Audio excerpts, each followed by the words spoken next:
नमस्कार दोस्तों, मैं नरेश सर आरसीसी क्लासेस से। और आज हम पढ़ने वाले हैं एक नया वीडियो, जो इसमें हम पढ़ने वाले हैं राजस्थान के लोक देवता। राजस्थान के लोक देवता हैं, ये हर एग्ज़ाम में आने वाले हैं।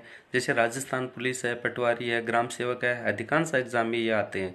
तो और वैसे भी हमें ये इनका ज्ञान हमें नॉर्मल तौर पे होना ही होना चाहिए। इसमें हम राजस्थान के बारे में बात करते हैं तो राजस्थान के पंचपीर होते हैं। राजस्थान के कितने पीर? पंचपीर। तो राजस्थान के पंचपीर को हम याद करते हैं, एक बहुत ही आसान जो ट्रिक होती है उनके माध्यम से हम याद करते हैं। तो सबसे पहले हम याद करते हैं कि इनके बारे में बात करेंगे तो गोपा मेहरा, सबसे पहले हम इनके बारे में बात करते हैं। तो एक ट्रिक है, छोटी सी ट्रिक है, उनके बारे में देखते हैं। तो इसका नाम है गोपा मेहरा। ठीक है जी। तो राजस्थान के कितने पीर हैं? 5 पीर हैं। कितने पीर हैं? 5 पीर हैं। तो उनमें से सबसे पहले जो नाम आता है गोपा मेहरा। तो गो से क्या हो जाएगा? गोगा जी। पा से हो जाएगा पाबू जी। मे से हो जाएगा मेहा जी। और है से हो जाएगा हड़बू जी। और रा से हो जाएगा रामदेव जी। इस प्रकार से हमने एक साथ कितने याद हो जाएंगे? पांचों के पांचों याद हो जाएंगे। लेकिन आपको ट्रिक एक छोटी सी याद रखनी पड़ेगी, और वो कौन सी होगी? गोपा मेहरा। इस ये गोपा मेहरा यदि आपके नाम याद हो जाएगा तो राजस्थान के 5 पीर आपके पूरी तरीके से तैयार हो जाएंगे। यहाँ से मैं एक और बात बताना चाहूँगा कि राजस्थान के पंच पीरों में से तेजाजी शामिल नहीं है। और जो तेजाजी नाम है, ये एग्ज़ाम जो लेता है, जो फेवरेट होता है एग्जामिनर का, तो तेजाजी नाम होता है। वहाँ से एक क्वेश्चन आता है, ये बार बार में क्वेश्चन पूछा जाता है कि राजस्थान के पंच पीरों में से शामिल नहीं है, उनमें से तेजाजी नाम आपको वो 100% देगा, और वह नहीं होगा। तो ठीक है, आपको इतना याद हुआ कि राजस्थान में कितने पीर हैं? पंचपीर हैं। उनमें से क्या क्या नाम है? गोपा मेहरा। तो गो से हो जाएगा गोगा जी, पा से हो जाएगा पाबू जी, मे से हो जाएगा मेहा जी, और है से हड़बू जी, रा से रामदेव जी। इस प्रकार से पांचों के पांचों हमें याद हो जाएंगे। इनके बाद में हम सबसे ज़्यादा जो बात करने वाले हैं, सबसे ज़्यादा जो पॉपुलर हैं, उनमें रामदेव जी सबसे ज़्यादा पॉपुलर हैं। इनके बारे में हम बात करते हैं। तो रामदेव जी के बारे में बात करते हैं। तो रामदेव जी की सबसे पहले बात करते हैं कि रामदेव जी है, ये सबसे ज़्यादा लोकप्रिय हैं, इसीलिए रामदेव जी के बारे में बात करेंगे। तो सबसे पहले बात करेंगे कि रामदेव जी हैं वो कौन से वंश से हैं? तो तंवर वंशीय राजपूत थे। रामदेव जी कौन से वंश से थे? तंवर वंशीय राजपूत थे। और इनका जो जन्म है वो कहाँ हुआ, कब हुआ, वो देखो आप।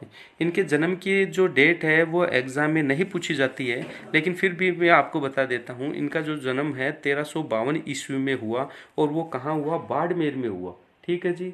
तो रामदेव जी का जन्म कहाँ हुआ? बाड़मेर में हुआ। कब हुआ? 1352 ईस्वी में। और कौन सी तहसील में? शिव तहसील में हुआ, और डंडू गांव में हुआ। तो ठीक है, तो पूछा ये जाता है कि रामदेव जी का जन्म कहाँ हुआ? तो बाड़मेर, राजस्थान के बाड़मेर जिले में हुआ। और इनके पिताजी का नाम है वो क्या है? अजमाल जी। क्या नाम है इनके पिताजी का? अजमाल जी। और माता का क्या नाम है इसका? मीणा दे। ठीक है जी। तो पिताजी का नाम है अजमाल जी, और माता का नाम है मीणा दे। इनकी जो पत्नी है उनका नाम है नेतल दे। उनकी पत्नी का नाम क्या है? नेतल दे है। और इनकी एक भाई भी है, इनका रामदेव जी का एक भाई है, उनका नाम है वीरमदेव। क्या नाम है? वीरमदेव। और इसे बलराम का अवतार माना जाता है। किसका अवतार माना जाता है? बलराम का अवतार माना जाता है। जो रामदेव जी हैं उनकी एक बहन भी होती है, उस बहन का क्या नाम है? सुगनबाई। उस बहन का नाम है सुगनबाई। उनका विवाह किसके साथ हो जाता है? राव विजय सिंह के साथ इनका विवाह हो जाता है। ठीक है। इनका जो घोड़ा होता है, जो आपको पता है कि जितने भी राजस्थान में लोक देवता हैं, जो उनके एक ये घोड़ा या घोड़ी ये रखते हैं, तो इनका जो घोड़े का नाम है या घोड़ी का नाम है बहुत ही लोकप्रिय होता है। जितने भी लोकप्रिय जो लोक देवता होते हैं उनमें। तो रामदेव जी के बारे में बात करते हैं। तो रामदेव जी के जो घोड़े का नाम है वो कौन सा है? नीला घोड़ा, या फिर इसका दूसरा नाम है लीला। ठीक है जी। ये एक ही घोड़े के दोनों नाम है, नीला घोड़ा बोल दो या लीला घोड़ा बोल दो आप। इनकी जो रामदेव जी है, इनकी एक धर्म की बहन भी होती है। उस धर्म की बहन का नाम क्या है? डालीबाई। कौन सी है? डालीबाई। और ये कौन सी जाति से है? मेघवाल जाति से। कौन सी जाति से? मेघवाल जाति से। अब जो डालीबाई के बारे में मैं बात करता हूँ, तो जो रामदेव जी है उन्होंने जो समाधि ली थी उनके एक दिन पहले ही किसने समाधि ले ली थी? डालीबाई ने समाधि ली थी। तो जो डालीबाई ने समाधि ली थी वो कब ली थी? भाद्रपद शुक्ल दशमी को इसने समाधि ली थी। ठीक है, तो इसके बारे में बात करते हैं। तो रामदेव जी के एक दिन पूर्व है समाधि ली थी किसने? भाद्रपद शुक्ल दशमी को इसने समाधि ली थी। किसने ली थी? जो डालीबाई है उन्होंने एक रामदेव जी से एक दिन पहले क्या ली थी? समाधि ली थी। अब आगे की बात करते हैं। जो रामदेव जी हैं उनके जो समकालीन है देवता, जो समकालीन शासक है कहाँ का? जो मारवाड़ के समकालीन शासक हैं वो कौन है? मलिनाथ जी हैं। जो मारवाड़ के समकालीन शासक किसके? रामदेव जी के हैं। वो कौन है? मलिनाथ जी। अब मलिनाथ जी क्या होते हैं? रामदेव जी से किसी कारणवश से खुश हो जाते हैं और उनको एक जागीर प्रदान कर देते हैं। जागीर का मतलब होता है कि कोई जमीन उन्हीं के नाम कर देना हमेशा। अब रामदेव जी इनका क्या उपयोग करते हैं, किस लिए काम में लेते हैं, वो जाने। ठीक है, अब रामदेव जी की जो जागीर दी थी वो कहाँ की दी थी? पोखरण की जागीर दी थी। अब भी इसकी जो मलिनाथ जी ने इनको जागीर दी थी, इनकी जानकारी हमें कहाँ से मिलती है, ये इंपॉर्टेंट बात होती है। तो इनकी जानकारी हमें मिलती है मारवाड़ परगनारी विगत से। कहाँ से मिलती है? मारवाड़ परगनारी विगत से मिलती है। दूसरा तंवरा रिखयात से मिलती है। कहाँ से मिलती है? दूसरा तंवरा रिखयात से मिलती है। इसके बाद में एक बुक और आती है, उनका नाम है रामसा पीर की ख्यात। कहाँ से? रामसा पीर की ख्यात से भी हमें इसकी जानकारी मिलती है। इस प्रकार से हमें ये जानकारी मिलती है। अब इसके बारे में आगे हम बात करते हैं। तो उनमें से सबसे पहले हम बात करते हैं तो इनके जो समकालीन लोक देवता होते हैं किसके? रामदेव जी के समकालीन जो लोक देवता हैं उनमें कौन कौन है?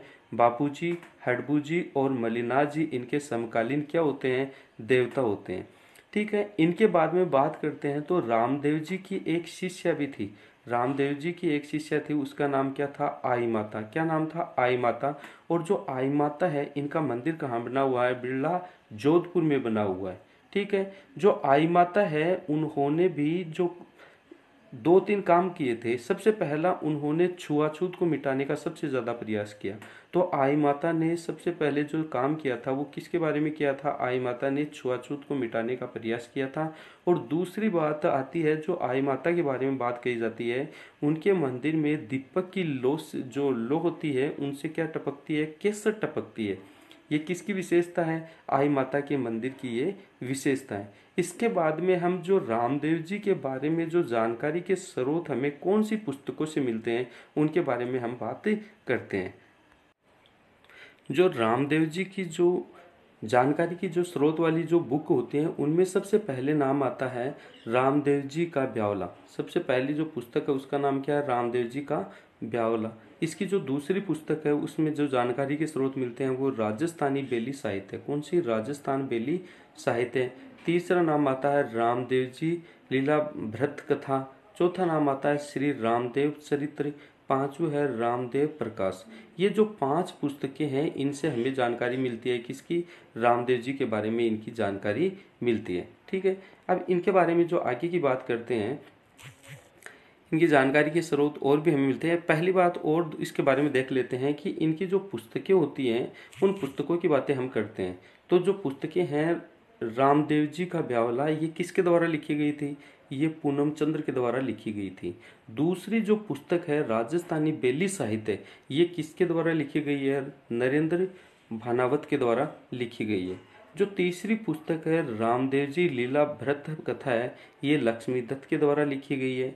और चौथी पुस्तक है श्री रामदेव चरित्र, ये किसके द्वारा लिखी गई है? रुद्र सिंह तोमर के द्वारा ये लिखी गई है। जो पांचवी पुस्तक है रामदेव प्रकाश, ये किसके द्वारा लिखी गई है? पुरोहित राम सिंह के द्वारा ये पुस्तक लिखी गई है।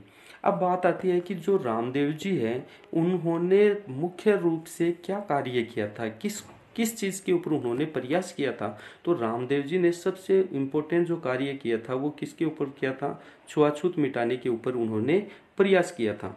अब बात ये आती है कि हिंदू धर्म और मुस्लिम धर्म दोनों ही रामदेव जी को मनाते हैं। तो हिंदू धर्म के लोग रामदेव जी को किसके नाम से जानते हैं? कृष्ण का अवतार के रूप में पूजते हैं। और मुस्लिम धर्म के लोग इसे किसके रूप में पूजते हैं या क्या कहते हैं? राम सा पीर कहते हैं। तो दोनों ही इसको क्या करते हैं? पूजते हैं। ठीक है जी। अब इसके आगे की बात आती है, जो रामदेव जी के सहयोगी व्यक्ति हैं उसका नाम क्या है? हरजी भाटी। उनका नाम क्या है? हरजी भाटी। उनका जो रामदेव जी हैं उन्होंने विरोध किया था, इनका जो प्रमुख विरोध किया था वो किन किन चीज़ों का किया था? रामदेव जी ने बहुत सारी चीज़ों का विरोध किया था।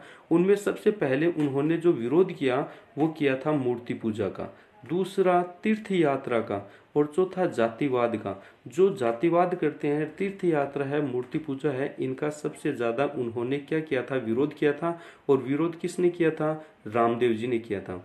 उन्होंने जो रामदेव जी हैं उन्होंने हरिजन होते हैं इनको क्या कहा? गले का हार कहा, दूसरा मोती बोला और मूंगा इनको कहा। तो रामदेव जी ने हरिजनों को क्या क्या कहा? गले का हार, मोती भी उन्होंने कहा। इनके बाद में जो बात आती है उनके बारे में बात करते हैं। तो जो रामदेव जी हैं उनके उपनाम भी काफ़ी सारे उपनाम हैं। उन उपनामों की हम उनके बारे में जानकारी लेते हैं। तो सबसे पहले उनके उपनामों की बात करते हैं। तो सांप्रदायिक सद्भाव वाले देवता। तो सांप्रदायिक सद्भाव वाले देवता के रूप में किसको जाना जाता है? रामदेव जी को जाना जाता है। दूसरी बात आती है, जो रुणेचारा धनी है ये भी किसके नाम से जाना जाता है? रामदेव जी जाना जाता है। तीसरा पीरों का पीर, ये भी किससे? रामदेव जी को। राम सा पीर, ये भी किसको जाना जाता है? रामदेव जी को जाना जाता है। किसको जाना जाता है? रामदेव जी को जाना जाता है। अब बात आती है कि जो मंदिर में जो रामदेव जी हैं उनके मंदिर में इनकी मूर्ति की पूजा न होके किसकी होती है? इनके पगलियों की पूजा होती है। हालांकि इनकी मूर्ति भी इसमें स्थित होती है, मूर्ति की भी पूजा होती है, लेकिन ज़्यादा तौर पे किसकी होती है? जो पूजे जाते हैं उनके पगले पूजे जाते हैं। तो इनके मंदिर में इनके पगलियों की पूजा की जाती है।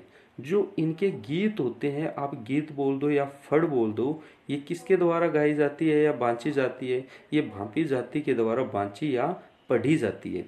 अब रामदेव जी ने क्या हुआ? रामदेव जी ने निर्माण करवाया। रामदेव जी ने कई चीज़ों का निर्माण करवाया। उनमें सबसे पहले जो दो चीज़ आती हैं वो आती हैं पर्चा बावड़ी। कौन सी? पर्चा बावड़ी। दूसरा राम सरोवर तालाब। इन दोनों का ही उन्होंने निर्माण कहाँ करवाया? रूणेचा जैसलमेर में उन्होंने इनका निर्माण करवाया। इसके बाद में आता है जो रामदेव जी हैं उनका जो झंडा होता है, उनकी जो ध्वजा होती है उसको क्या कहा जाता है? नेजा कहते हैं। उनको क्या कहते हैं? नेजा कहते हैं।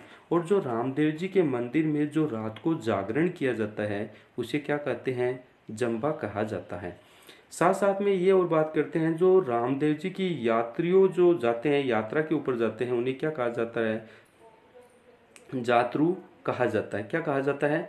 जातरू कहा जाता है। इसके बाद में जो गीत होते हैं रामदेव जी के, उनके बारे में बात करते हैं। जो रामदेव जी के गीत होते हैं उनको किस नाम से जाना जाता है? उन्हें ब्यावले कहा जाता है। तो पूछा जाता है कि रामदेव जी के क्या गाए जाते हैं? तो रामदेव जी के ब्यावले गाए जाते हैं।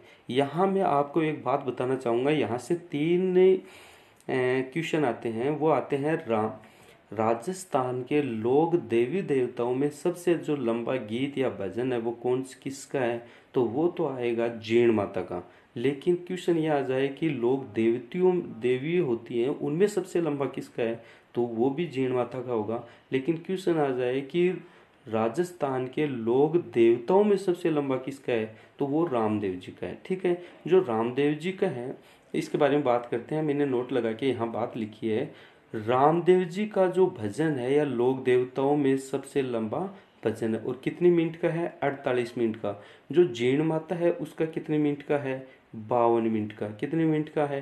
52 मिनट का है। तो सबसे लंबा किसका हुआ? जीण माता का ही हुआ। ठीक है। इसके बाद में बात करते हैं, जो रामदेव जी की जो पूजा वाला जो स्थान होता है उसे क्या कहा जाता है? देवरा कहा जाता है। क्या कहा जाता है? देवरा। ठीक है। अब रामदेव जी लोकप्रिय देवता तो थे ही, उसके साथ साथ में एक वो क्या थे? एक अच्छे कवि भी थे। उन्होंने एक ग्रंथ लिखा था, वो क्या था? 24 वाणियारा ग्रंथ है। अब ये क्वेश्चन बहुत बार पूछा गया है एग्जाम में कि 24 वाणियारा ग्रंथ ये किसके द्वारा लिखा गया है? ये रामदेव जी के द्वारा लिखा गया है। रामदेव जी ने बहुत सारे संदेश दिए हैं, उनमें समता और बंधुत्व का भी एक उन्होंने संदेश दिया है कि सभी धर्म के लोग हैं वो एक साथ भाई की तरह रहें, एक साथ समानता का कार्य करें। दूसरी बात आती है, जो रामदेव जी हैं उनके एक गुरु भी थे। रामदेव जी के एक गुरु भी हैं, उनका क्या नाम है? बालीनाथ जी। क्या नाम है? बालीनाथ जी। और रामदेव जी ने क्या एक हत्या कर दी थी, वो किसकी थी? भैरव नामक क्रूर व्यक्ति की हत्या कर दी थी, या फिर आप बोल देते हो, कई आपने पहले भी पढ़ा है कि भैरव नामक क्रूर राक्षस की हत्या कर दी थी। जिसके विचार ही गंदे होते हैं, जिस व्यक्ति के, उसको राक्षस ही बोला जाता है। ठीक है। अब जो रामदेव जी हैं उन्होंने स्थापना की थी किसकी? कामड़िया पंथ की स्थापना की थी। किसकी स्थापना की थी? रामदेव जी ने कामड़िया पंथ की स्थापना की थी। इसके बाद में बात करते हैं, तो रामदेव जी ने बढ़ावा दिया। तो रामदेव जी ने किसको बढ़ावा दिया? सांप्रदायिक सद्भावना को उन्होंने बढ़ावा दिया। इसके बाद में बात करते हैं, जो रामदेव जी है उनके बारे में बात करते हैं। जो रामदेव जी की जो चमत्कारी घटनाएं होती हैं, रामदेव जी की जो चमत्कारी घटनाएं होती हैं, उसे क्या कहा जाता है? परचा कहा जाता है। क्या कहा जाता है? परचा कहा जाता है। और जो रामदेव जी के जो मंदिर में जो चढ़ाए जाते हैं, क्या चढ़ाए जाते हैं? पहली बात तो ये होती है, तो ये कपड़े के बनाए हुए घोड़े चढ़ाए जाते हैं। तो क्या चढ़ाए जाते हैं रामदेव जी के मेले में? कपड़े के बने हुए घोड़े चढ़ाए जाते हैं। इनका जो थान होता है, जो मंदिर होता है, वो कौन से पेड़ के नीचे होता है? वो दो पेड़ों के नीचे होता है। उनमें होता है एक तो नीम और दूसरा खेजड़ी वृक्ष का पौधा। इसके नीचे ही हमेशा इनका क्या होता है? थान होता है। एक और दूसरी बात मैं आपको बताना चाहूँगा यहाँ से, जो सोना और चांदी के जो पात्र होते हैं, उनमें रामदेव जी का जो चित्र खुदाया जाता है, जो चित्र अंकित होता है, उसे क्या कहा जाता है? फूल कहा जाता है। क्या कहा जाता है? फूल कहा जाता है। इनके बारे में बात करते हैं कि रामदेव जी का जो जन्म है वो तो हो गया कोई, इसके बाद में ये हुआ कब? तो ये भाद्रपद शुक्ल द्वितीया को हुआ। इनका रामदेव जी का जन्म कब हुआ? भाद्रपद शुक्ल द्वितीया को हुआ। इसके बाद में बात करते हैं कि रामदेव जी ने समाधि कब ली? तो रामदेव जी ने समाधि ली भाद्रपद शुक्ल एकादशी को ली। कब ली? शुक्ल एकादशी को ली। इसी कारण इसका मेला द्वितीय से कहाँ तक? एकादशी तक लगता है। तो रामदेव जी का जो मेला है वो कब से कब तक लगता है? तो रामदेव जी का जो मेला है उसके बारे में बात करते हैं। तो रामदेव जी का जो मेला है वो भाद्रपद शुक्ल द्वितीया से एकादशी तक लगता है। इनका जो रामदेव जी का जो मुख्य आकर्षक का जो केंद्र है, मेले का जो मुख्य आकर्षक का केंद्र है, वो कौन सा है? तेला ताली नृत्य। जो 13 ताली नृत्य है उनके मुख्य आकर्षक का केंद्र है। अब 13 ताली नृत्य ये महिलाओं के द्वारा किया जाता है, और इस जो नृत्य पढ़ाए थे मैंने आपको, इनके बारे में भी आपको बहुत ही अच्छी तरीके से बताया था। और ये किसके द्वारा किया जाता है? ये कामड़ पंथ की महिलाओं के द्वारा किया जाता है, और यह बैठ के किया जाने वाला होता है। इस जो मेले की जो विशेषता है, ये सांप्रदायिक सद्भावना का सबसे बड़ा मेला है। कैसा मेला है? ये सांप्रदायिक सद्भावना का सबसे बड़ा मेला है। दूसरी बात आती है कि जो रामदेव जी हैं उनका जो मुख्य मेला है वो कहाँ है? रामदेवरा वो कहाँ है? रूणेचा जैसलमेर में। इसके ऊपर तो कई सॉन्ग भी आए हुए हैं। तो रामदेवरा का जो मुख्य मंदिर है वो कहाँ है? रूणेचा जैसलमेर में। जिसका निर्माण कब हुआ था? 1331 में 1931 में। किसके द्वारा किया गया था? राव गंगा सिंह ने करवाया था। राव गंगा सिंह कहाँ के शासक थे? बीकानेर के ये शासक थे। ठीक है जी, यहाँ तक आपको बात समझ में आई। इसके बाद में बात करते हैं, जो रामदेव जी हैं उनके कई अन्य मंदिर भी हैं, उनके बारे में हम बात करते हैं। तो रामदेव जी के जो अन्य मंदिर हैं उनमें सबसे पहला जो मंदिर है वो कहाँ पे है? जोधपुर में। और जोधपुर में कहाँ? विराटिया की पहाड़ियों के ऊपर स्थित है। दूसरा एक और मंदिर है रामदेव जी का, वो भी कहाँ है? जोधपुर में ही है। और कौन सी पहाड़ी के ऊपर स्थित है? वो मसूरिया की पहाड़ी के ऊपर वो बना हुआ है। जो तीसरा मंदिर है इनका अंत इम्पोर्टेंट है, वो कहाँ पे है? चित्तौड़गढ़ में है। और कहाँ पे है? सुरती खेड़ा में स्थित है। अगला जो छोटा रामदेव है वो कहाँ का प्रसिद्ध है? गुजरात का प्रसिद्ध है। कोटड़ा गांव में भी एक मंदिर है, वो कहाँ? कोटड़ा गांव कहाँ आता है? ब्यावर अजमेर में आता है। हल्दानिया का गांव में भी एक मंदिर है, वो कहाँ है? अलवर में स्थित है। इस प्रकार रामदेव जी के कई अन्य मंदिर भी बहुत ही इम्पोर्टेंट है, उनके बारे में हमने बात की है। इनके बाद में मैंने 2 नोट लगा के एक बात की है आपके सामने, और वो दोनों ही इम्पोर्टेंट नोट्स हैं। इनमें देखते हैं जो राजस्थान में या फिर जो राजस्थान में देवी देवताओं की जो मूर्तियां गले में डालते हैं या बांधते हैं, या बच्चों के बांधते हैं, कई तो बड़े भी बांधते हैं, उन्हें क्या कहा जाता है? नावा कहा जाता है। उन्हें क्या कहा जाता है? नावा कहा जाता है। दूसरी बात आती है जो देवी और देवताओं की इस स्तुति में जो गाए जाने वाले भजन होते हैं, उसे क्या कहा जाता है? चिर्जा कहा जाता है। क्या कहा जाता है? चिर्जा। और यहाँ जो मूर्तियों के ऊपर जो देवी देवताओं जो गले में बांधते हैं, उसे क्या कहा जाता है? नावा कहा जाता है। ठीक है, यहाँ तक कि आपको बात आई होगी समझ में। यहाँ तक कि रामदेव जी का जो बात करते हैं वो पूरी हो जाती हैं कि शायद ही इनके बाहर आपके कोई एग्जाम में आपको कोई क्वेश्चन मिल जाएगा। लगभग क्वेश्चन आपको यहीं से ही मिल जाएंगे। इसके बाद में हम एक और बात कर लेते हैं, तो गोगा जी के बारे में हम थोड़ी बहुत और बात कर लेते हैं इस लेसन में। तो गोगा जी के बारे में बात करते हैं, तो सबसे पहले हम बात करते हैं जो गोगा जी है, इनका जन्म कहाँ हुआ। सबसे इम्पोर्टेंट बात आती है, गोगा जी का जन्म कहाँ हुआ? चूरू में हुआ, ददेरवा में। ठीक है, इनके जो पिताजी हैं उनका नाम है जेवर सिंह, और माता का क्या नाम है? बाछल दे था। ठीक है, पत्नी का नाम है केमल दे, और इनकी घोड़ी है, उस घोड़ी का क्या नाम है? गोगा बापा। क्या नाम है? गोगा बापा। जो गोगा जी हैं इनके उपनाम भी होते हैं। उनके उपनाम में से है गाय रक्षक देवता, और दूसरा नाम है सांप रक्षक देवता। तो 2 नाम है, क्योंकि गाय रक्षक देवता तो इसलिए जाना जाता है क्योंकि उन्होंने गायों को रक्षा करते हुए उन्होंने अपने प्रेरणा जो जीवन अपना बलिदान कर दिया था। दूसरा सांपों के रक्षक, यदि किसी व्यक्ति को सांप काट लेता है तो उनकी जो उपचार है वो कहाँ किए जाते हैं? गोगा मेडी पे किए जाते हैं, यानी गोगा जी के मंदिर में किए जाते हैं। अब जो गोगा जी हैं, हिंदू मुस्लिम दोनों ही इनको पूजते हैं। जिस प्रकार से रामदेव जी को पूजते हैं, उसी प्रकार से हिंदू इसे किसका अवतार मानते हैं? नागराज का अवतार मानते हैं। और जो मुस्लिम है वो इन्हें किसका? गोगा पीर का अवतार मानते हैं। दोनों ही इन्हें क्या करते हैं? पूजते हैं, जिस प्रकार गोगा रामदेव जी को पूजते हैं। दूसरी बात होती है, जो गोगा जी हैं उनका जो पुजारी होता है उन्हें क्या कहा जाता है? चायल कहा जाता है। क्या कहा जाता है? चायल कहा जाता है। इनका जो प्रमुख वाद्य यंत्र होता है वो कौन सा होता है? डेरू और मांदल होता है। जो इनके वाद्य यंत्र हैं वो कौन कौन से हैं? डेरू और मांदल। दूसरी बात होती है कि जो राम गोगा जी है, इनका जो मंदिर होता है वो कौन से वृक्ष के नीचे होता है? खेजड़ी के नीचे होता है। ठीक है, खेजड़ी के नीचे होता है।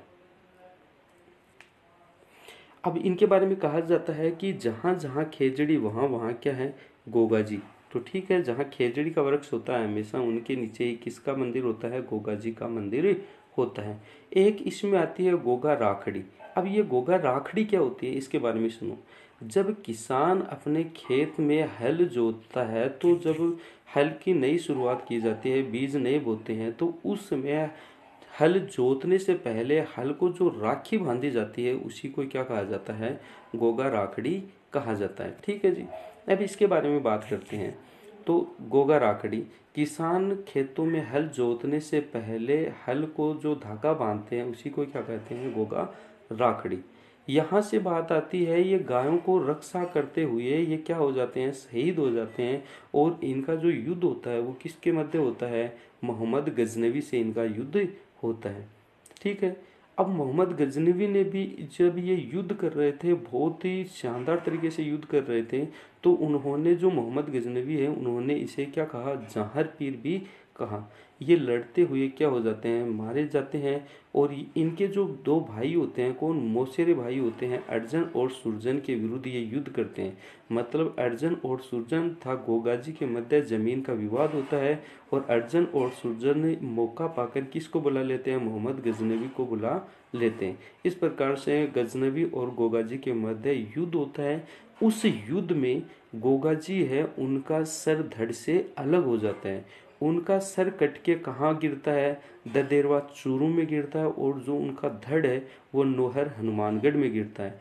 इसी कारण इनके जो प्रमुख मंदिर बने हुए हैं उन मंदिरों को कहा जाता है शीश मेडी या सिर मेडी। ये कहाँ पे है? ददेरवा चूरू में है। और उनका जो धड़ है वो कहाँ है? या उसके धूर मेडी या धड़ मेडी भी कहा जाता है, ये कहाँ पे बना हुआ है? नोहर हनुमानगढ़ में बना हुआ है।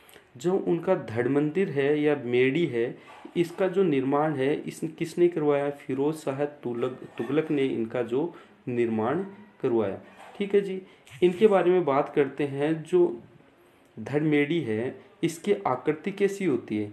इनकी आकृति है उसके बारे में बात करते हैं।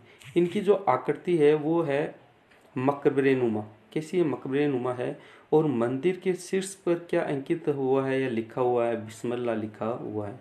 और इसका जो पुनः निर्माण करवाया, धड़ मेडी का पुनः निर्माण करवाया, वो किसने करवाया? गंगा सिंह जी ने करवाया। और गंगा सिंह जी कहाँ के हैं? बीकानेर के हैं जी। ठीक है। ओलड़ी छापरा या टापरा, ये जो कहाँ गोगा जी के हैं, ये कहाँ का प्रसिद्ध है? सांचौर। और सांचौर कहाँ आता है? जालोर में आता है।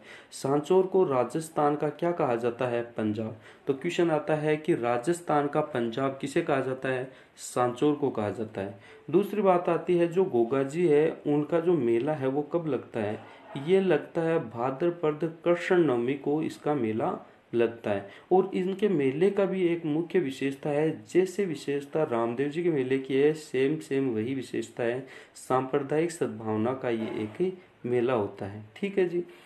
इनके जो गोगा जी हैं उनके जानकारी के स्रोत, उनकी जानकारी के स्रोत जो गोगा जी हैं, हमने इतनी बातें पढ़ी हैं, तो ये कहाँ कहाँ पे लिखी गई है इनके बारे में हम बात करते हैं।